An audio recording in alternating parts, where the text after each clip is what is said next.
Good afternoon, everyone. My name is Joyce Ampolon, and today me and Mr. Poblete will going to talk about the issues on sexual harassment. Next is the learning outcomes. First, define what sexual harassment is, determine what counts as sexual harassment, and suggest actions and plans, meaning what steps can we take if it happens to us or to our friends. So now let's start with the definition. What is sexual harassment? So sexual harassment is any unwelcome sexual behavior that makes you feel offended, humiliated, or scared. So the word unwelcome is you did not like it and you did not ask for it. Offended, you feel bad, insulted, and disrespected. Humiliated, you feel shy, embarrassed in front of people. Scared, you feel unsafe. So if you feel bad, it's harassment even if the person says to you that joke lang. So para sa iya is joke lang to, but sa imo is dili siya joke. So your feelings is valid.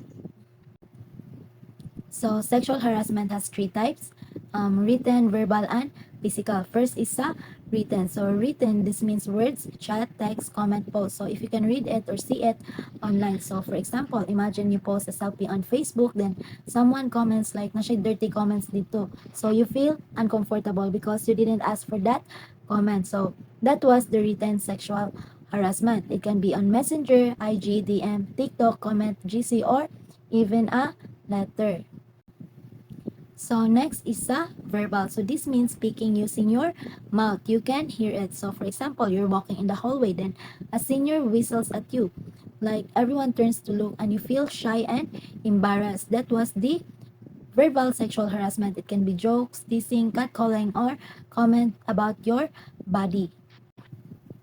Then physical, so this means touch using hands or body, so you can feel it. So for example, you're in the crowded jeepney, then someone touch your leg or waist on purpose, so you move away, so you feel scared and gross. That was the physical sexual harassment. So it can be unwanted hugs, touching your hair, shoulder, or any part of your body without your permission. So remember that the written is you can read it, verbal you can hear it, and physical you can feel it. So if it's unwelcome, makes you uncomfortable, that was a sexual harassment no matter what type. So next is the example of sexual harassment. First is making comments to you that contain sexual undertones. For example, someone says like, na siya giingon na something sa imo with a weird tone. So bad comments about your body or sex. If it feels wrong, it is. Next is asking you for sex or other sexual favors. So for example, date me or I'll fail you. So send me sexy pics like that. So asking for sex, kissing, or dirty pictures when you said no. Next is leering and staring at you. For example, someone keeps looking at your chest or legs, not your face. So creepy staring that makes you feel naked or scared. Next is showing pictures and videos. For example, your classmate shows you dirty videos on their phones and laugh. Showing sexual pictures or videos you did not ask for. So next is making sexual gesture or suggestive body movements towards you, like using body or hands to act sexy towards you on purpose.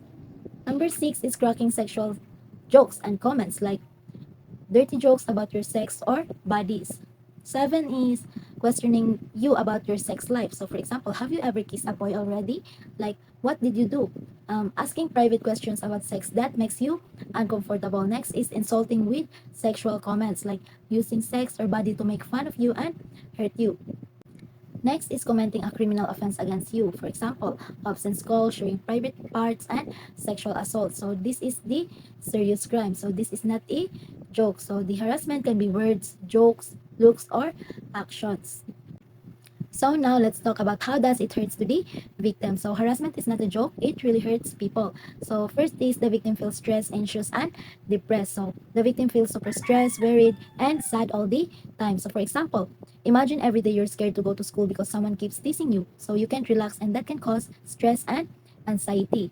Number 2 is she shies away from any form of socialization. Like the victim stopped talking to people. She isolates herself. So before she joins group work and laugh with friends, but after the harassment, she sits alone and avoid everyone. So she's scared that it will happen again. Next is loses confidence and self-esteem. So the victim stopped believing in herself. She thinks that maybe it's her fault. So, for example, a girl who used to raise her hand in class becomes quiet and she stopped wearing clothes she likes because she's scared of the comments.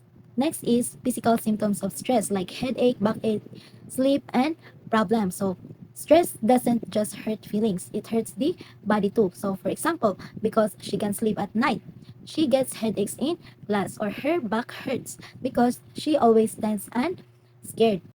So next is less productive and always lack of concentration. So the victim can focus on school or work anymore. So for example, during math class, instead of listening, she's thinking that what if he bullies me again? Like, so her grades drop not because she's lazy but because her mind is full of fear. So next is who is vulnerable to sexual harassment. So easy to hurt or easy to take advantage of. So the harasser often target people who think they can't fight back. So let's see who they are. First is the woman who are household heads and needs job desperately. So moms or women who are the only one earning for their family. So they really need the job. For example, a single mom applies for work. The boss says, be nice to me and you're hired. So she's scared to say no because her kids needs food. That's why she's vulnerable. Next is the divorces, widows, or separated psychologically vulnerable to loneliness or personal loss. So women who are alone after breakup or death of husband. So they feel lonely and sad. So for example, a widow just lost her husband. A man says, I can make you happy again, then flirts too much. So she might not say no because she's lonely. So that makes her easy target. Next is women who are timid or insecure about their abilities and lack of self-confidence. So shy girls or women who don't believe in themselves, so they're scared to speak up. For example, a new employee who's very quiet. When someone makes dirty jokes to her, she just smiles even if she's uncomfortable because she's scared to say stop. Next is women who are eager to be accepted and liked. So girls who really want friends or to be part of the group. So for example, a new student wants friends badly. So when a group laughs at sexual jokes, she laughs too even if it hurts her because she's scared that they won't like her if she says no. And next is saleswomen who are pressured by male clients in exchange for their businesses. So women who sell things and clients says, I'll buy only if you flirt with me. So for example, a sales lady and a customer um, request a discount. So if she says no, she loses the sale. And if she says yes, she harass, and that's pressure. So being vulnerable is not the victim's fault. The fault is always on the harasser. These women are not weak, they just in the hard situation. Our job is to protect them and not to blame them. Next is sexual harassment in school. So first we have here the quid pro quo. Hard word but simple meaning, like I give you this and you gave me that. In school it means give me sex or favor, I give you good grades. So for example, a teacher says to a student that if you go on a date with me, I'll give 95 in your grade. And if it's not, di ka mo adto, so bagsak ka. So that's not fair, that's not teaching, that's quid pro quo harassment. So grades should be based on your work, not your body. Next is hostile environment. Like hostile means unsafe or uncomfortable. It means jokes, stares, touching that make school feel unsafe. So for example, your classmate keep making dirty jokes about your body every day in class. And sa stares, di ba? Like a senior keeps staring at your chest instead of your face and you feel scared. Touching. Someone keeps touching your hair or shoulder even after you said stop. So because of this, you don't want to go to school. You feel nervous. That's hostile environment. School should be feel safe, not scary. So, quid pro quo, one person with power like teacher, boss uses grades, jobs to be threaten you. And hostile environment is anyone, classmates, seniors, making schools uncomfortable with jokes, stares, or touch.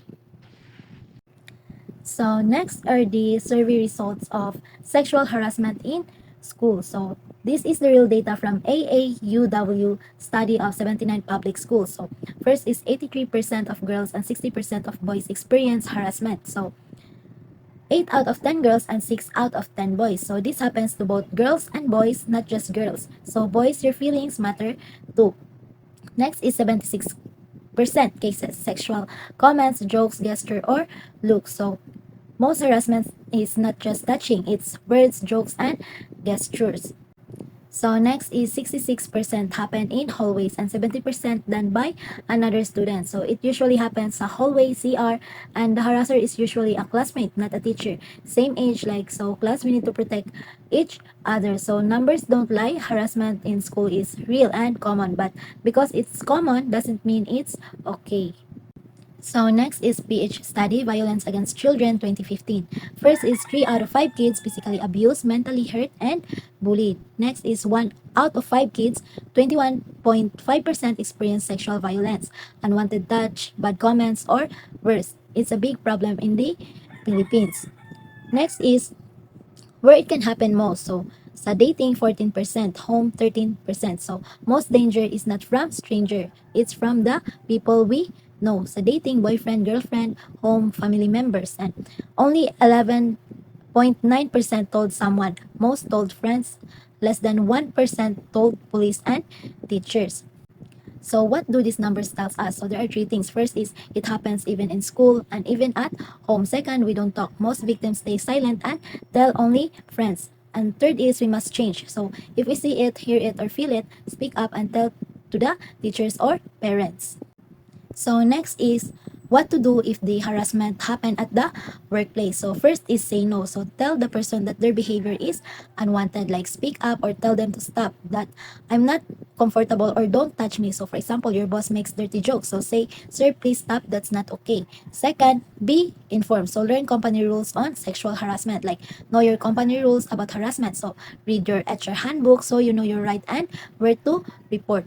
Next is write a diary or record date, time, and place and what happened. So write everything down like a journal.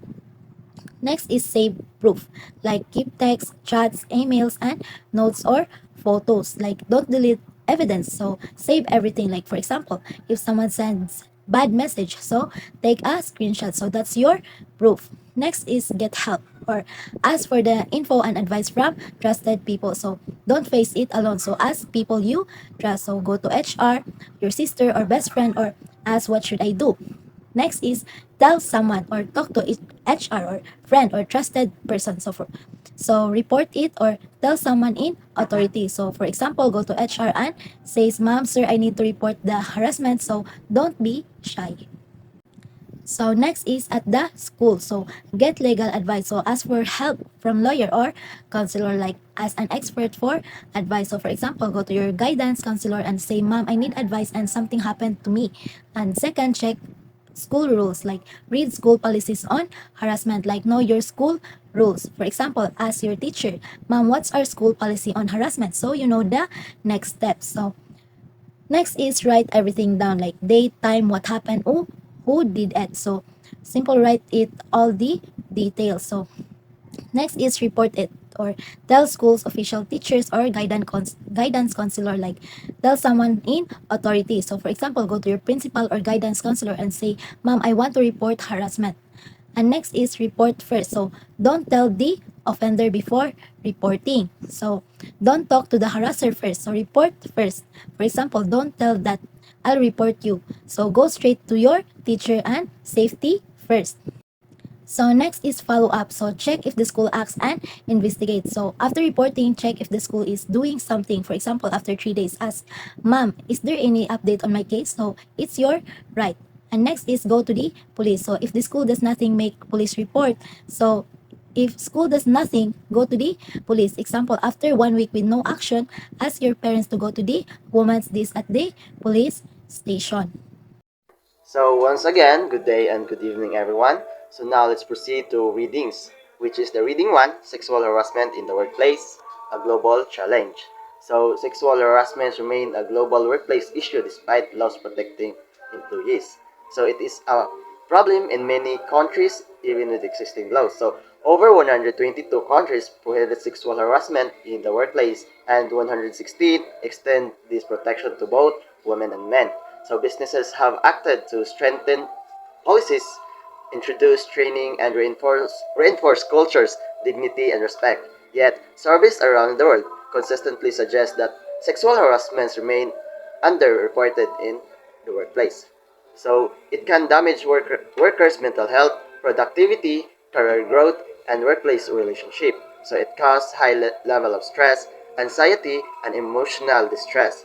So companies may suffer legal consequences, financial losses, and reputational damage, and suffer a bad reputation that make it harder to keep good workers and attract new clients. And one which is the challenges investigating harassment.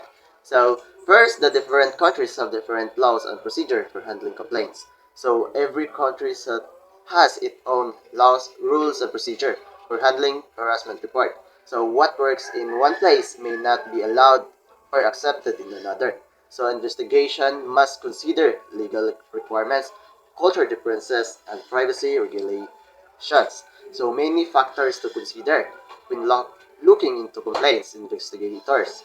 So must follow legal requirements, respect local culture beliefs, and protect the privacy of both victims and the person accused. So mishandling investigations can result in legal disputes and loss of employee trust. So investigations are done poorly or unfairly. It can lead to more legal problems, make employees feel the company doesn't care. So cultural challenges.